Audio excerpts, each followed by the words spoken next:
Good morning, everyone. I'd like to call to order the House Committee on Transportation. This is our first full meeting of the session, so if we maybe just want to take a quick minute to have all the members just introduce yourselves and say where your district is, just so we can kind of have that on the record. But I'll start by first opening the roll, giving everybody a moment to get to their seats. So if the clerk could open the roll for attendance.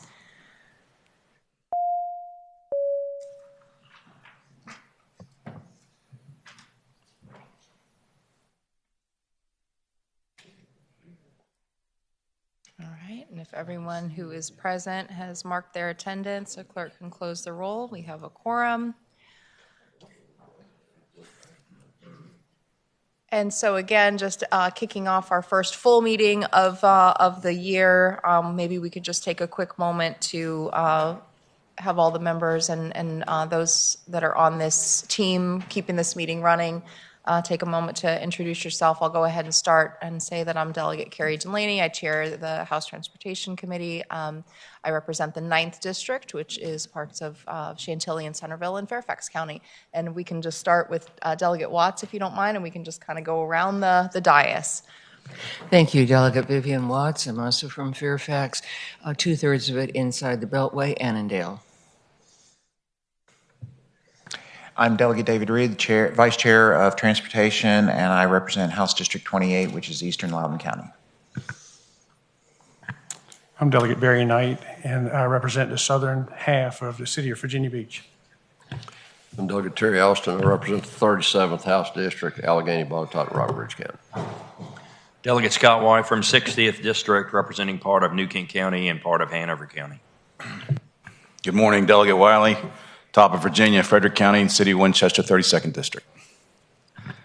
Israel O'Quinn, I represent the 44th District, which is City of Bristol, Washington County, and half of Russell County.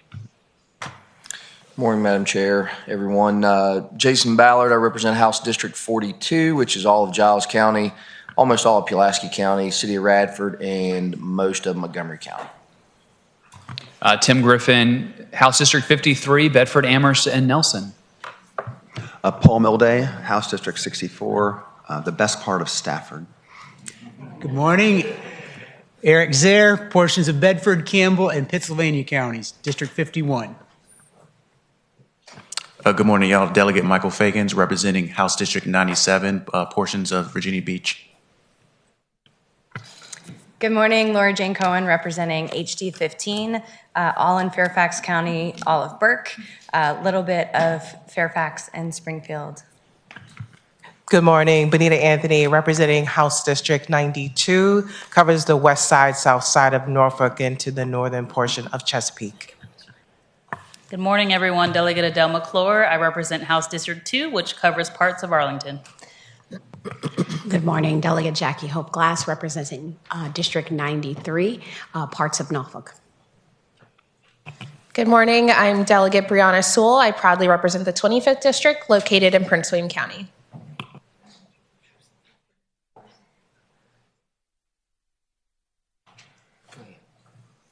Delegate Betsy Carr, representing the 78th District, Richmond, Virginia. And we'll go ahead and go through some of the folks that are helping us run these meetings and doing all the hard work, sometimes behind the scenes as well. Get our team going here. Mikhail Edward, Legislative Services. Dave Clough, Clerk Committee, or Committee Clerk. Douglas Weimer, Intern at Division of Legislative Services. Good morning, Robin Bird. All right, wonderful. We'll look forward to working with you all this session. You want to introduce yourself, or you're just kind of in the, go ahead. I'm shadowing Dave here as a veteran of this committee. Robert Asplund from the clerk's office. A lot of familiar faces. And it's good to see yours in this room. All right, well, it is great to have another year ahead with this committee. I look forward to working with you all. Our subcommittees have already gotten to work, and many will be meeting over the next week to continue to bring us bills to the full committee. We do expect that the majority of the work on the details of the legislation will be done in subcommittee. So by the time bills come to full committee, we'll hope to see that they are vetted and kind of ready for our final consideration. And we were just doing some introductions, Delegate. So if you wanted to go, before we get into business, if you want to just do a quick intro so the room and everyone can welcome you as well. All right. I'm Delegate Juwan Ward. I represent the 87th House District, which is about half of the city of Hampton. Thank you for being here.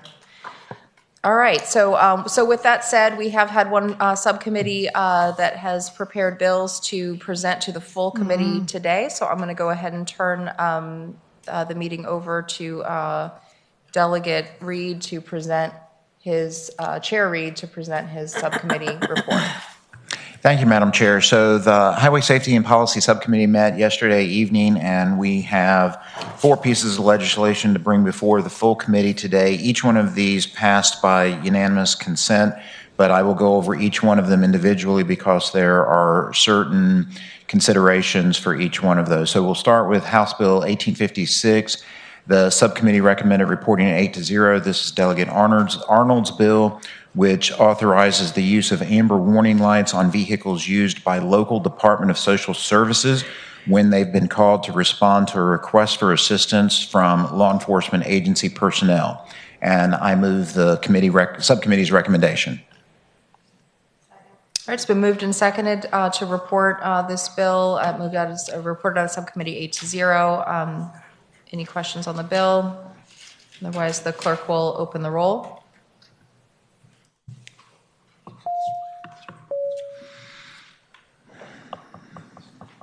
Members, record your votes. The clerk will close the roll. The bill reports 20-0. Delegate Reed. Thank you, Madam Chair. Next up is House Bill 2036, which the subcommittee recommended reporting with amendments, so I will now move the amendments. All right, amendments have been moved and seconded. All those in favor say aye. Aye. Those opposed? Thank you, Madam Chair. I'm sorry. Can I speak to that? Oh, all right, yeah, sorry. I'm remembering my cue to speak is sitting in front of me here. And so before we move on, I do have a request from Delegate Griffin to speak. Okay. Ms. Chairwoman, do I ask the question to you or do I ask it to? Yeah, go ahead and direct Okay. questions through the chair and as typical. Okay, so I was looking at, this is 2036. Yes, that's correct. I was looking at section F, which says any person who's a spectator at any race, street takeover, or exhibition driving conducted in violation of subsection B or C is guilty of a class 3 misdemeanor. So it sounds like this has some good things behind it. It wants to stop street racing. But if you're somebody that might just be standing on the side of the road, now you're committing a crime by just watching. If you So, Delegate, we did consider. I actually sat in the subcommittee meeting for this, and the recommendation that we're going to hear from the subcommittee is to report from transportation on the merits of transportation, and then refer to courts. So we will have the opportunity for the courts committee to look into the criminal elements. Okay. Okay. So that will still be in there when we vote on this today. It will still be in there, but it will be referred to courts. So, because there was a question during the subcommittee about being sure that we were adequately defining what spectator meant. And so we addressed it from a subcommittee standpoint of view from the transportation side of it, and it will go to courts for discussion on the definition of spectator and the criminal elements of this. Okay. Thank you, Madam Chairwoman. Thank you. Delegate Watts is next in queue. Thank you, Madam Chair. Basically, this is a procedural question. I tried to look at the amendments last night when I was looking at the bill, and I know the system's new, and I couldn't find them. Are they, in fact, posted when they are adopted in subcommittee so that we can look at them? Madam Chair? Council. The amendments should be posted now. It was one line amendment on line 91 to strike first. It's in the section regarding impoundment of vehicles. So it should be up there now. Thank you. And Delegate Knight. Madam Chairman, to kind of add some clarity to some questions, we did ask the same question yesterday in the subcommittee about the spectators. it's already been fleshed out in code. We know of in 2 different places in the code about what defines an innocent spectator that's just walking by, or someone that actually comes in because they know this is going to be crowd enhancement, if you will. So courts, I'm sure, will look at it, but we asked the same question in subcommittee yesterday. Thank you, Delegate. So if the committee is comfortable with the recommendation that's going to come forward, knowing that, you know, we vetted this and this was vetted in Chair Reed's subcommittee on the merits of, from the perspective of the Transportation Committee and the areas of code that the Transportation Committee has typical purview, with the understanding that there are some elements that are going to deal with, with the criminal code, or at least as it relates to criminal elements, and that would be best suited to have a thorough review by the courts committee, and that will in fact involve how that definition of spectator, so that we're not accidentally catching people who just might happen to be in the wrong place at the wrong time and are indeed spectators. So that is why the recommendation is to report and refer, and I think that is probably the next motion that the sub-chair will be making.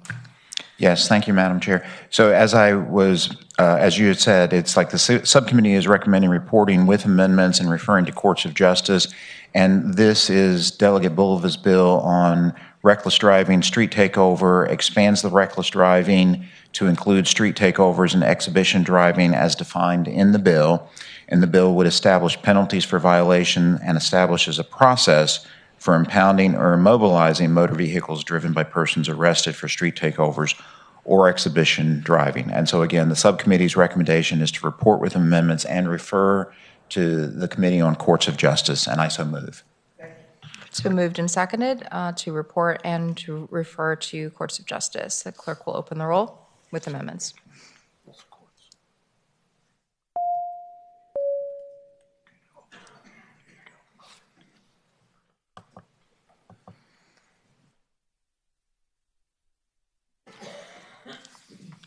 All right, the clerk will close the roll. The bill reports and refers 19-1. Delegate Reed. Thank you, Madam Chair. We'll now look at House Bill 2074, which the subcommittee is recommending reporting with a substitute, so I move the substitute. It's been moved and seconded. That's a voice vote. All those in favor say aye. Aye. Any opposed? All right, it's before us.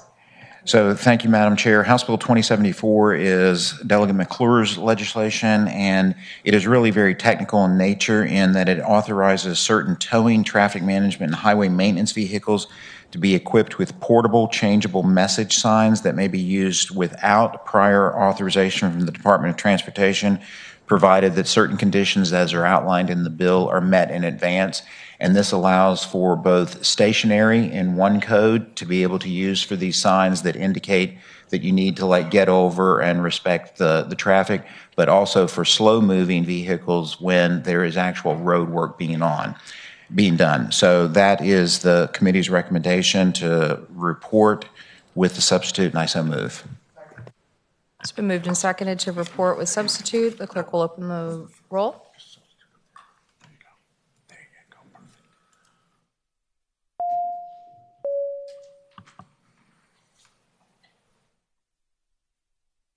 All right, the clerk will close the roll. The bill reports 20-0. Delegate Reed.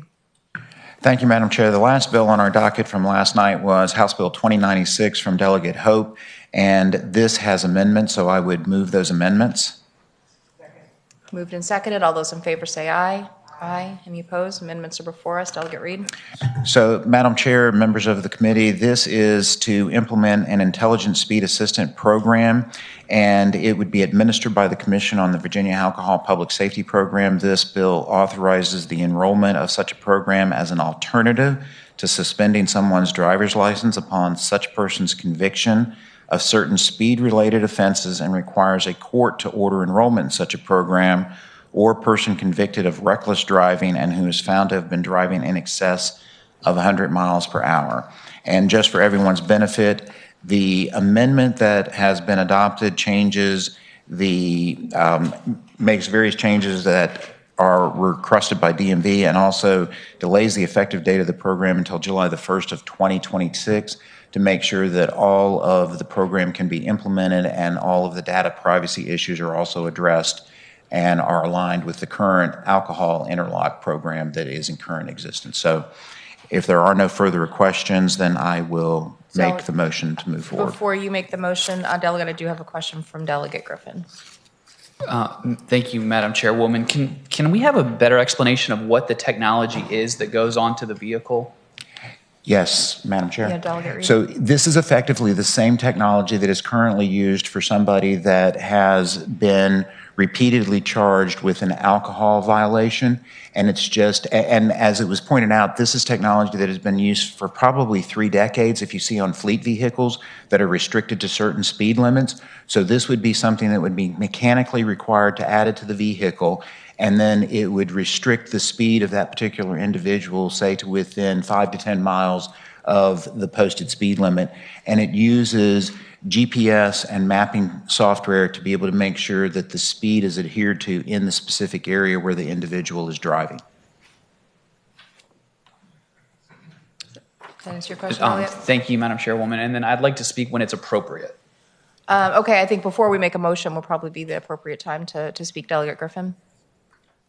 Thank you, Madam Chairwoman. I just have some concerns about this from a government overreach perspective. I understand that it's done on every DUI they get recommended to do VASAP.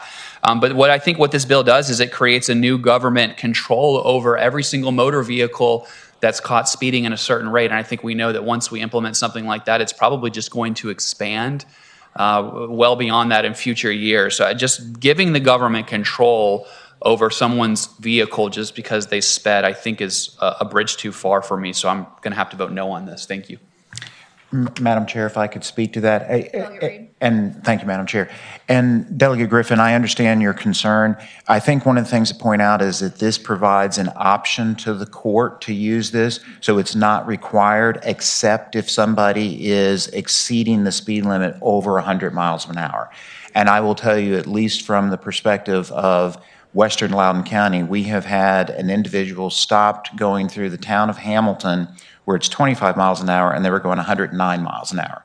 So this is clearly a concern, and so it provides an additional tool to the courts with the exception of if somebody is going excessively. So I understand your concerns, but I just think it warranted a little bit additional explanation. Thank you, Madam Chair. Delegate Austin? Madam Chair, I agree with Delegate Reed, and likewise, I think given the considerations that people are in excessive speeding and putting others in safety and harm of safety, this is probably a good bill. So thank you, Madam Chair. Delegate Watts? Thank you, Madam Chair.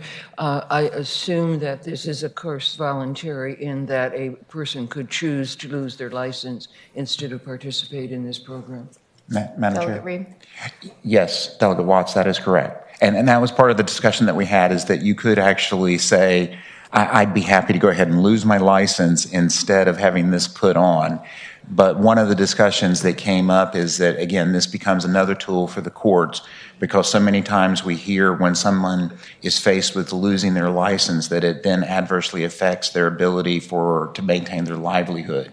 And so we're trying to take those things into consideration as well. Thank you. Delegate Milday?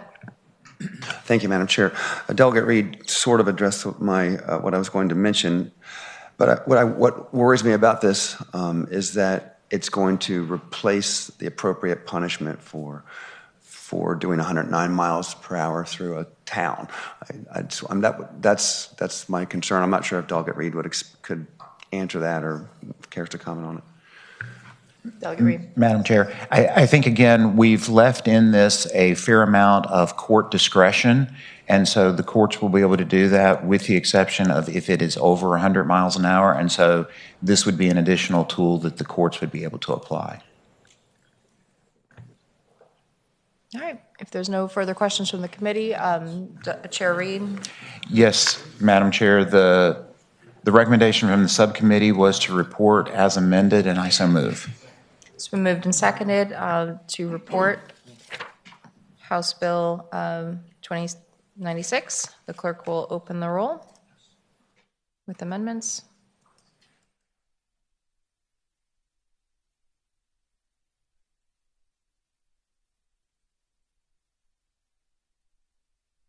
All right, members will record your vote.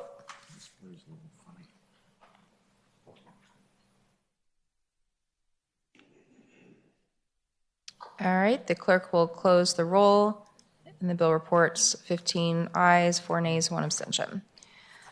Chair Reed, does that conclude your subcommittee report? Yes, Madam Chair, that completes the report. All right, so there is no other further business before the body. Other subcommittees will be meeting the rest of this week.